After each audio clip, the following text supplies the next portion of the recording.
Hello and welcome to Ariana Daily Department. Is it grammatically correct to use the ing form of verb after the word to? Well, actually the word to is followed by the base form of verb, which is called infinitive.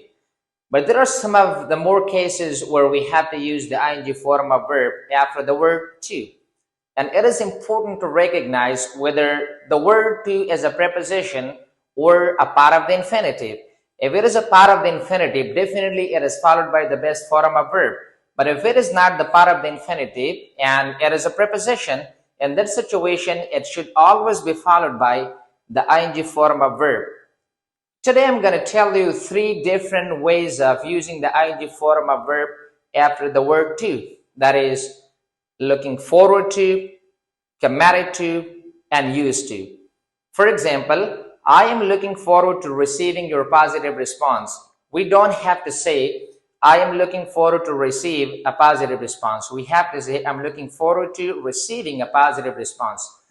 Because the word to is part of the forward, not the ing form of verb. It is a preposition. That's why we shouldn't use the best form of verb receiving. Right? We have to say, I'm looking forward to receiving your positive response. The next example is, I am committed to helping poor people.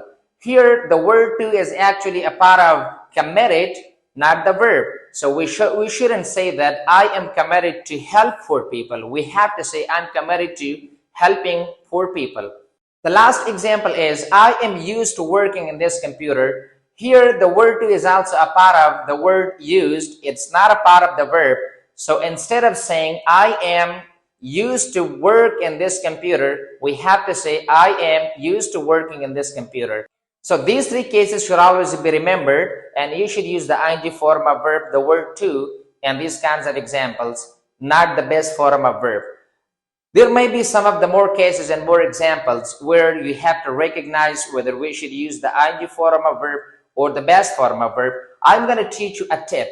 You have to use the word it, which is a pronoun, or maybe any other noun, instead of the verb, and after the word to. If it gives a meaning, so we have to use the ing form of verb, gerund, or if it doesn't give any meaning, we don't have to use the ing form of verb. For example, I am committed to it. So it gives a sense, it gives a meaning. So in this situation, we have to use the ing form of verb, not the base form. Thank you very much and have a nice time.